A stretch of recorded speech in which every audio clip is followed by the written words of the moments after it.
I'm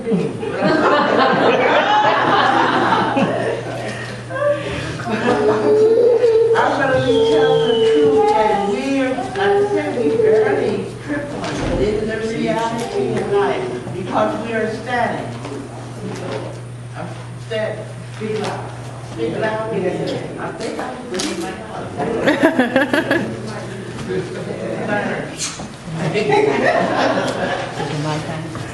It's not, it's acting a mess. We hardly speak about. Okay, the subject that I'm going to speak about, like I said, that we don't speak or talk about it, but it's a reality because we are standing on enemy ground. That's right. And I'm going to talk to people that in the Word of God that stand on enemy ground and what happened to us. And here we go. I want to take y'all back down to the streams of time. So put on y'all, mount up on y'all wings, we're going to fly. I'm going to take it but a second. That's all right. I like about it being here. It don't take a minute to be where you got it. That's right. That's right. So let's fly. Then we're going to land on 608 BC. And we're stepping up on a movement here. King Babylon, Nebuchadnezzar, had besieged the city of Jerusalem. And he spoke to Aspect, the master eunuch, that he should bring certain children, because they was enslaved. He brought them back over in his country. And here God's children was in slavery up on enemy territory. And the man they was under his power and his authority. And he told his eunuch to bring some children of Israel, the king's seed and the prince. Children that have no blemish, handsome. He didn't want no snag or two, but guys, birthmarks on his feet. He wanted good looking people. He picked out of this. I want them to be skillful in wisdom, cunning in knowledge, and understand science, and such has ability and to stand in the king palace, and whom our nation may teach them our learning, our culture, and our tongue. And among these were the children of Judah. It was Daniel, Hananiah, Mishael, and Azariah. The eunuch gave them names, Babylon names. He gave Daniel the name Belteshazzar. Y'all have to understand because that's the name.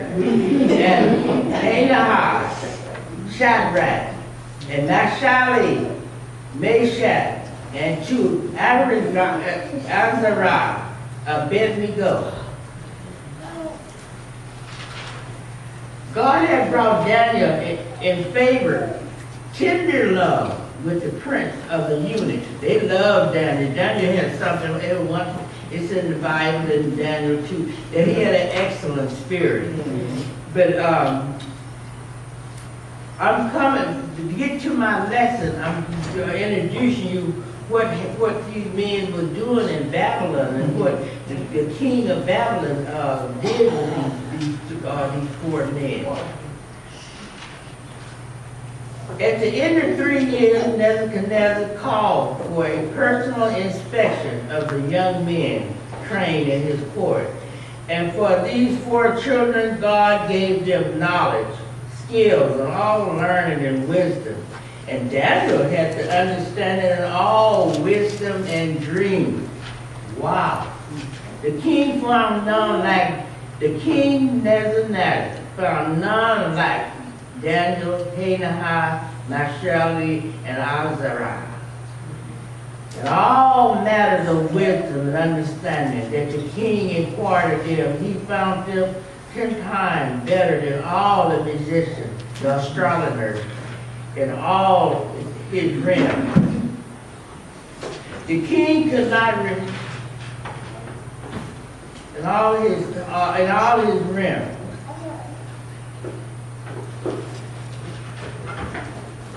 The king had a dream. We get the second chapter of Daniel.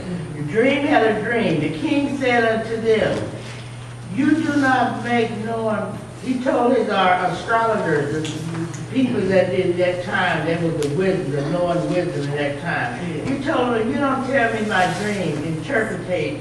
You should be torn from limb and your house should be laid in run. But if you show the dream in interpretation, you should receive from me gifts and rewards and great honor. I missed something. The musicians realized that they were helpless in this situation.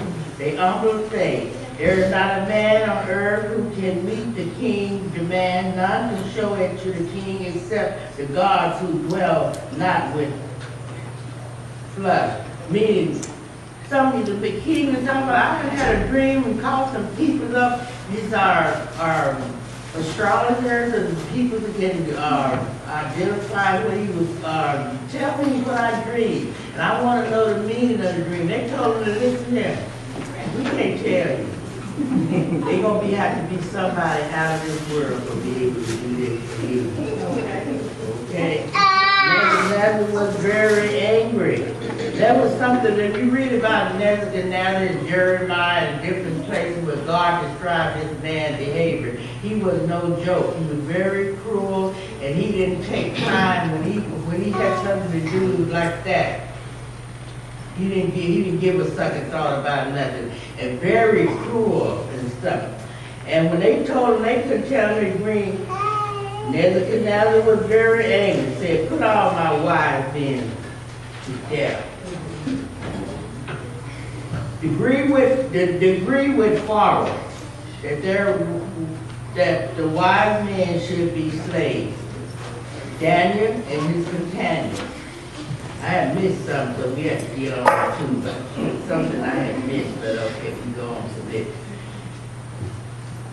Why he and all the wise men were to be killed. Daniel wanted to know, why over here the wise men want to be killed? When the officer explained the reason, Daniel heard to the king request that the execution be delayed, that all the wise men, that he might tell the king his dream. Then he went back to Shadrach, Meshach, and Abednego and urged them to pray to God for that their life might be spared. That night the Lord revealed the mystery in a vision to Daniel. The next morning he went to Ararok, the man who was to execute all the wise men. He said, "Take me to the king," said Daniel, "and I will show unto the king the interpretation." And he said, "O king," over the way where the king said, "King Nebuchadnezzar, the man, are you able to tell me what I saw?" "There's a God in heaven who can, and he has revealed it to your servant," replied David. "O king, you saw a great statue. That statue was shining with bright and also took your breath away.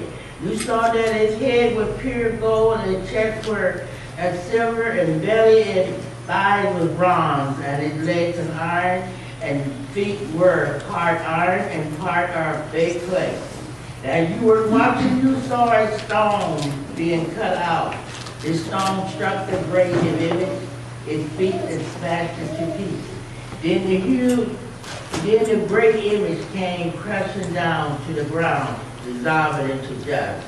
The wind came and blew it away. Nothing remained except the stone that stuck the image, and grew and became a great mountain and filled the whole earth. This were your dream, O king, and this is the meaning. It is that the head of gold after. O king, this is the meaning of it. You are the head of gold, and after you shall rise another kingdom, not so glorious as yours. Then a third kingdom shall come. The fourth kingdom will not be so strong and will be partly iron and partly baked clay. In those days, King the God of heaven will set up a kingdom. It will be filled. It will fill the whole world, and it will never be destroyed.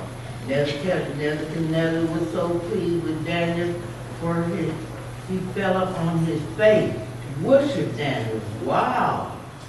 And command that they should offer an obsolation. We're going to have a great big old party to celebrate this man. And have older start having a whole kingdom and everything, all smelling nice and stuff. Oh, they it was really elaborated on Daniel for bringing this knowledge to him. The king answered unto Daniel and said, that's true. It is that your God is a God of God. Hallelujah. And a Lord of kings, and a revealer of secrets, saying that could reveal this secret. Then the king made Daniel great man, gave him many great gifts, and made him ruler over the whole province of Babylon. Wow. And chief of the governors and all the wise men of Babylon. Wow. Daniel was questioning the king, and he said, Shadrach, Meshach, and Abednego were the spirits of the province of Babylon. Daniel said at the gate of the king, ain't nobody can come through the king, but you got to come through me. Ain't no business or nothing is coming unless you come through me. What a privilege. He was high rank. Otherwise, he was next to the king. That king really didn't, really read what God doing, okay? And God do for his baby. Now, time went on. You find in the 3rd chapter, time went on, and the king forgot about the true God. And then King Nebuchadnezzar had an idea. I would make a great golden statue, 90 feet high. And I read somewhere where I wrote down that this would be nearly 4 times as high as an ordinary house. I would set it up in the plains of Jordan, where everyone can come and see it. They will come from all the countries I have conquered. And when the wise men play all the music, the people will fall down and worship this great golden statue I have set up. Everybody gonna have to worship this. Officials came from all across the sea and worshiped Nebuchadnezzar's great statue. But the 3 friends, Daniel, Shadrach, Meshach, and Abednego, they refused to bow down, but they knew that there was only one God to whom they should bow. He made the heaven and the earth. And I want to pause right now and say, I believe that Shadrach and Abednego was rooted in the law where it says, Deuteronomy, would you get that and read that, Colleen? Deuteronomy 6, chapter 4 and 6. I want to elaborate on this right here.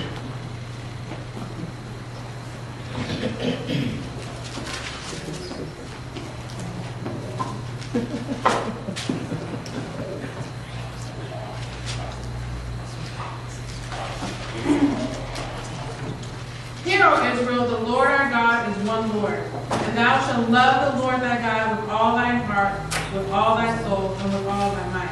And these words which I command thee this day shall be in thine heart. I believe that baby was rooted, and also I think we should root our children. Amen. In the Word of God.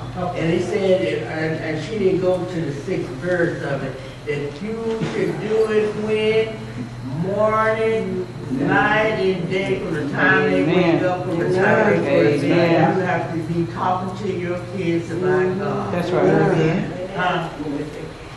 At 7.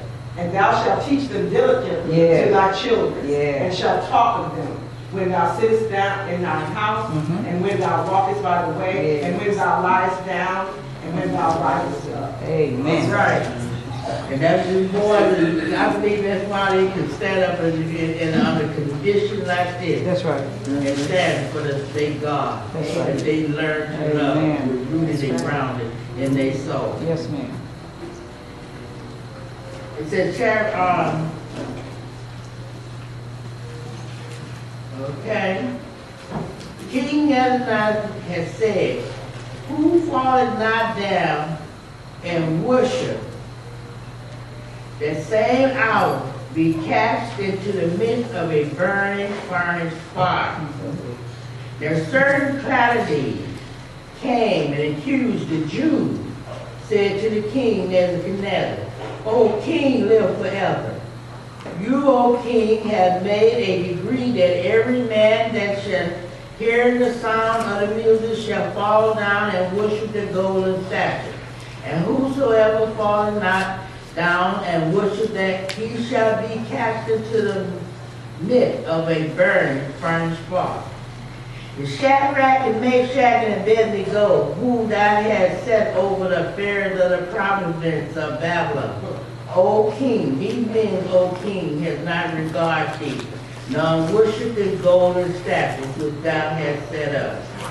Then King Nebuchadnezzar in his rage and fury command to Shadrach and Meshach and Abednego, bring before me Shadrach and Meshach and Abednego. You bring them to Nebuchadnezzar said unto them, is it true, O Shadrach, Meshach, and Abednego? Do not you serve my God? Oh, we got more gods than the one he has made. Worship the golden statue I have set up. Now, okay, we're going to do this again. Now, if you be ready, when you hear the music, you fall down and worship the statue I have made. Well, but if you worship not, you shall be cast in that same hour into the midst of a burning furnace fire. That's right. And who is that God that should deliver you out of my hand? Oh, these boys, these young men, they stood. I love it. It inspires, rejuvenates my spirit. That's right. The picture them standing there, when we there with them, we look right here. They said, oh Nebuchadnezzar, we have no need to answer you in this matter. Oh, wow, king, that fearless king, they're about to turn to God talking like that on the enemy ground to the enemy. Well, we have no need to answer you in this matter. If it be so, our God whom we serve is able to deliver us from the burning furnace fire. And if he will deliver us out of thy hand. So he's going to deliver us out of your hand too. But if not, God don't do it. But if not, know unto thee, king, that we will not serve the God nor worship the golden statue which you have set up. That's right. Nebuchadnezzar went into a rage. He left that furnace 7 times hotter than usual. Tied him up, threw him into the burning fire, and he commanded the most mighty men that were in his army to bind Shadrach, Meshach, and Abednego, and he cast them into the burning fire. Therefore, because the king's commandment was urgent, and the furnace exceedingly hot, the flame of the fire threw those men that stole Shadrach and Meshach and Abednego. Shadrach, Meshach, and Abednego fell down bound into the midst of the burning furnace fire. Then Nebuchadnezzar the king was astonished and rose up in haste, said to his council, did not we cast 3 men into that midst of that furnace fire? They said, true, O king. He answered and said, lo, I see 4 men loose walking in the midst of that fire. They have no hurt, And the form of the fourth is like the Son of God. Yes. Ooh, jumped Jesus up to his baby. Now the baby, Jesus step on the scene, okay? There's another came near to the furnace fire and said, Shadrach, Meshach, Abednego, you servant of the Most High God, come here. They came out of the fire. And the priest, governor, and the captain, and the king, the council, gathered together. Saw these men were whose bodies the fire had so houses, nor with hair their head sins, neither were their clothes nor the smell of fire on them. Then Nebuchadnezzar spoke and said, Blessed be the God of Shadrach, Meshach, and Abednego, who has sent his angel and delivered his servant that trust in him. Yes. And has sanctified the body and changed the words of the king. Sanctify their body that they might not serve or worship any other God except their own God. Therefore I make a decree that every people, nation, and language speak anything against the God of Shadrach, Meshach, Abednego shall be cut in pieces. Their house be made of dunghill. There is no God out there that can deliver like this sword. Then the king promoted Shadrach, Meshach, and Abednego, and the providence that I'm talking about being persecuted on the ground.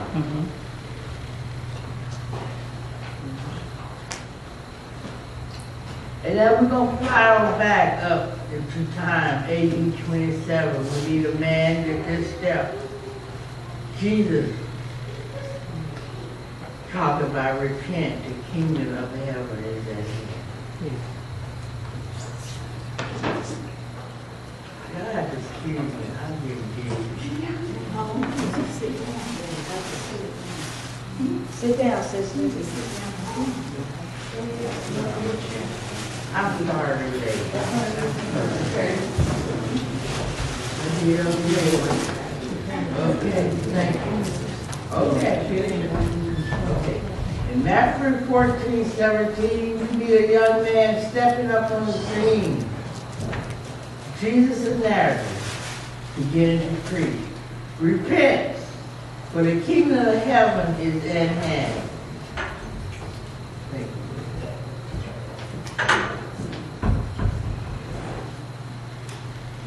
you. Yeah, let's get it clear. Right here. How we gonna turn it? Yes, That ain't on. Right. What? We hear y'all. It's all right. Okay. Ooh, this feeling much better. Y'all see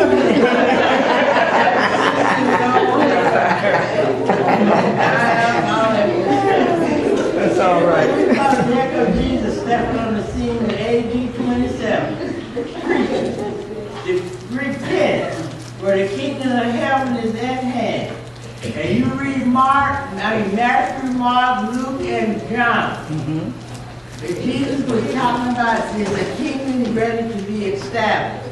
How you gonna act, what you gonna say, what you gonna do, and how you gonna be respectful and obey him in his kingdom. And he said, at hand. And I'm gonna be the king of this kingdom, Jesus said. And he let us know. So I'm talking about being on enemy territory. Yes. Jesus said that my kingdom, I'm building up on it's gonna be built up on the enemy territory, but we know in this world is the devil program. That's right. So he said, and he was telling them how, he said, now listen, in this kingdom, Jesus said, if the world hates you, know that it hates me. before it hated you. That's right. In 1 John 3:13, he said, marvel not, my brother. I put sister, don't hit you. He said, marvel not, my brother or sister, if the world hates you. There don't be no trip on it, because they don't do that. That's right. John said that. And John said in the Gospel of John 17:14, Jesus is talking to his Father. I have gave them your word, and the world hates them. Yep. Because they are not of this world. We as Christians is not of this world. We are on enemy territory. That's right. That's right. Say that. They are not of this world, even as I am not of this world. And he went on to say in John 15:20, if they have persecuted me, and we know they did, That's right. they will also persecute you. Yes, that's right. And on the day of Pentecost, in the city of Jerusalem, AD 33, the kingdom of heaven, which Jesus was way back there when we had left Nebuchadnezzar, about the kingdom, destroying all the rest of the kingdom. We found on the day of AD 38, in the city of Jerusalem, AD 33, in the city of Jerusalem, the kingdom of heaven, better known as the Church of Christ, That's right. came into existence. Amen.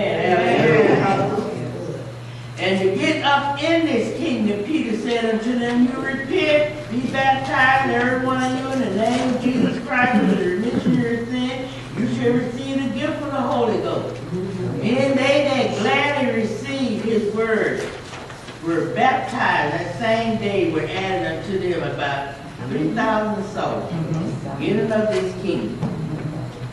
Now, the kingdom that started, they're in there. We find that on Peter and James, they were going to the temple, and a man asked for alms. He was a begging man. Peter and John said, look on us. What I'm saying is another story. This is the first persecution on enemy territory. And all they were doing good. Then Peter said, silver and gold I have none, but such as I have give I thee. In the name of Jesus Christ of Nazareth, rise and walk.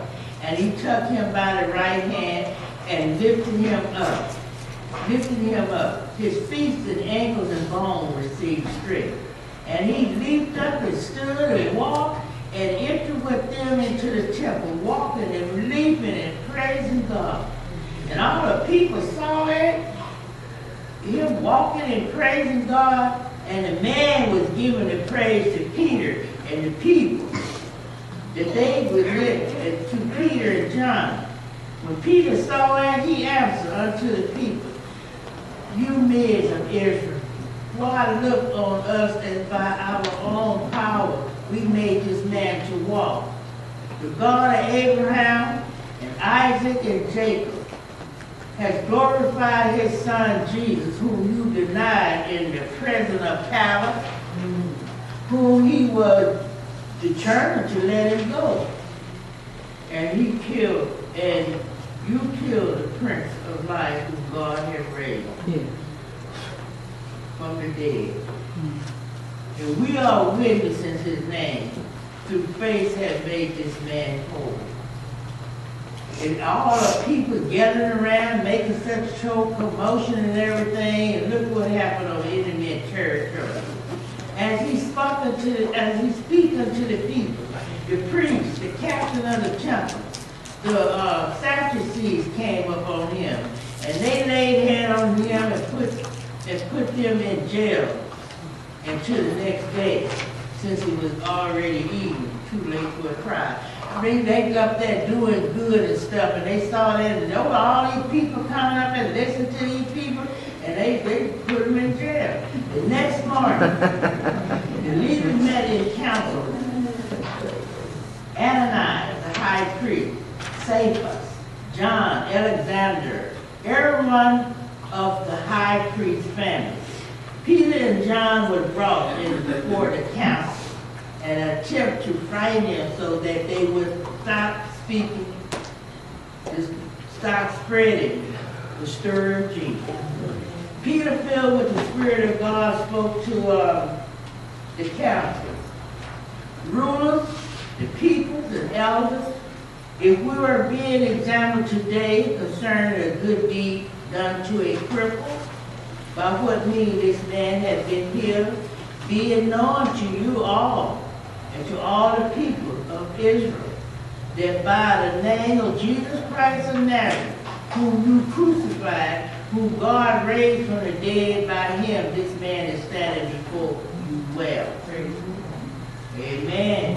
Amen. And since the two apostles, they send the two apostles out of the council and ask, what shall we do with these men? All right, I can read it. What shall we do with these men? And one member said, let us warn them to speak no more anymore in this name. A warning that they were warned not to speak about Jesus or teach his doctrine. With issue, we're told them. Don't be talking about Jesus, don't be talking about his doctrine. Peter John. Peter said to them, whether it's right in the sight of God to listen to you, rather than God, you must judge.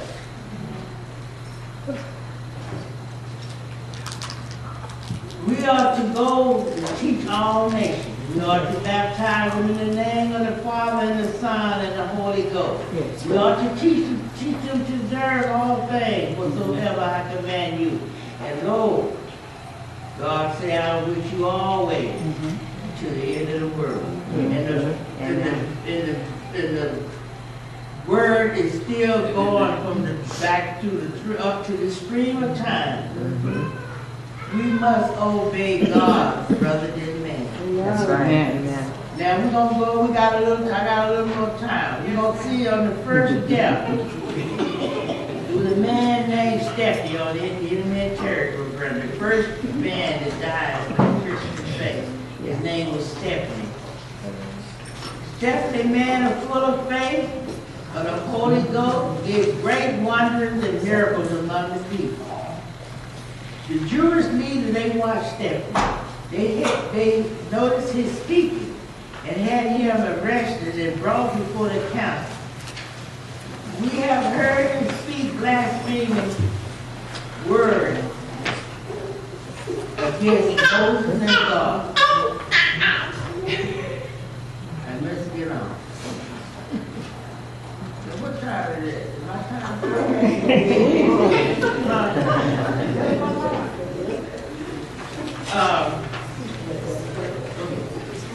Okay. The people came. We heard the speak about Moses and God. The high priest turned to Stephanie and said, is this so?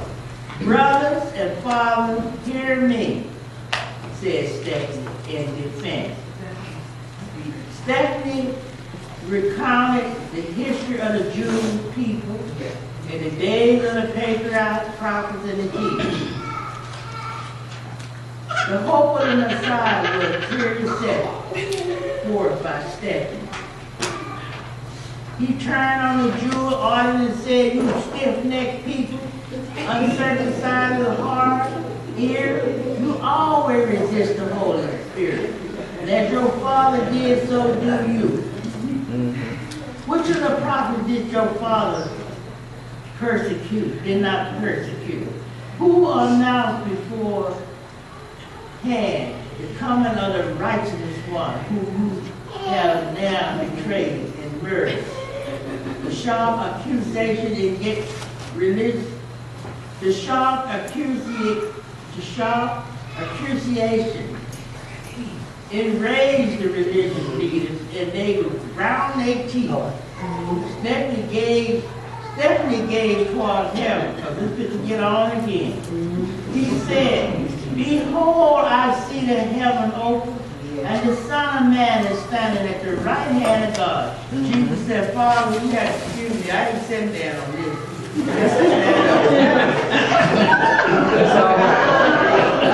It's all right. I ain't sitting down. I got to stand up on this.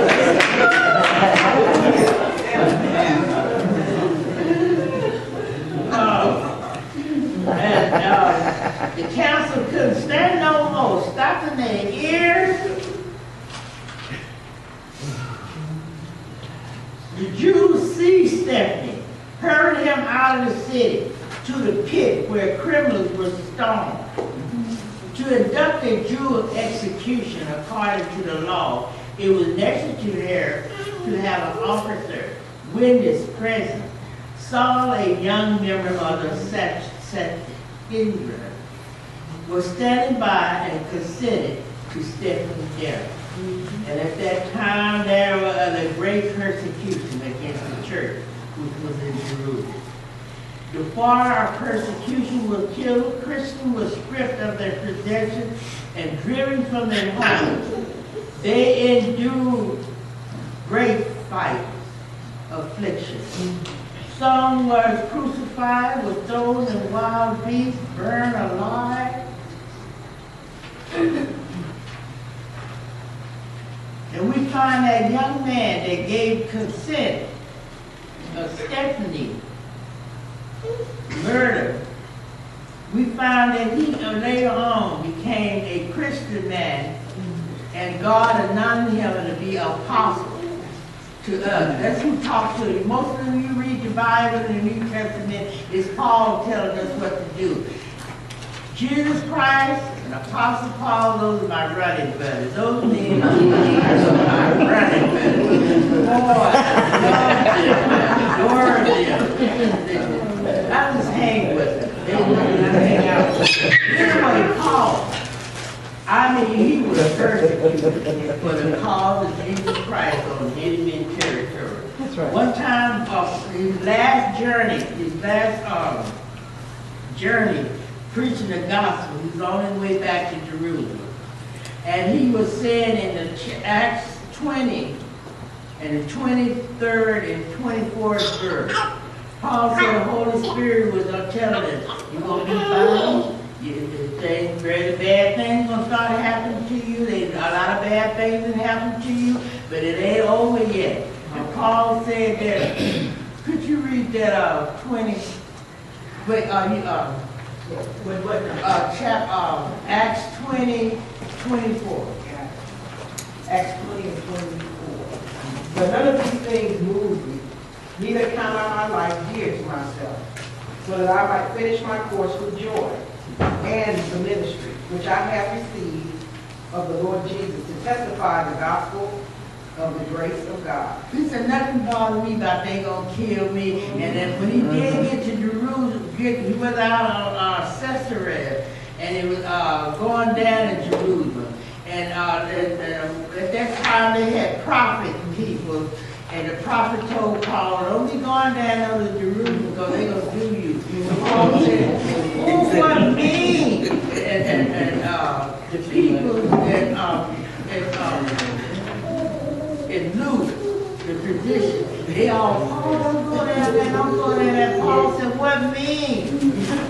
He's weeping and breaking my heart. I'm ready to go. I'm not only ready to go bound, but I'm ready to go to Jerusalem and die for the name of the Lord Jesus Christ. Hallelujah. I'm going in the territory. Anyway, now we're going to fly on back here to 2017. We back home now, y'all. We back home in Timothy 3:12. You and all that live godly in Christ Jesus shall be persecuted. 1 Peter 3:14. But if you suffer for righteousness, seek happiness, are you, and be not afraid of their terror, neither be troubled. What I'm trying to tell to y'all today, we've been running through the fields of days, walking in the fields of days. We are enemy territory. This is time for examine yourself. If it really happened, would I stand up and give my life for Jesus? Would I die for him? Well, Be glad to do that. Oh, yeah, hey, come on, kill me, yeah. You know, I mean, to love him that much that you would, it's nothing. yeah. And you will find that in the early Christians, that's what they did. It wasn't no thing for them to die for Jesus. That's There right. wasn't no friend about no dying for Jesus. That's right. But his call is for the God ways and his thoughts, his righteousness. Now, the scripture I'm going to leave with y'all, I'm finishing about that. It's 2 Corinthians 13 and 5. Examine yourself Yes. whether you be in the faith. Yeah. And prove your own self, know you not of your own. Well, I'm not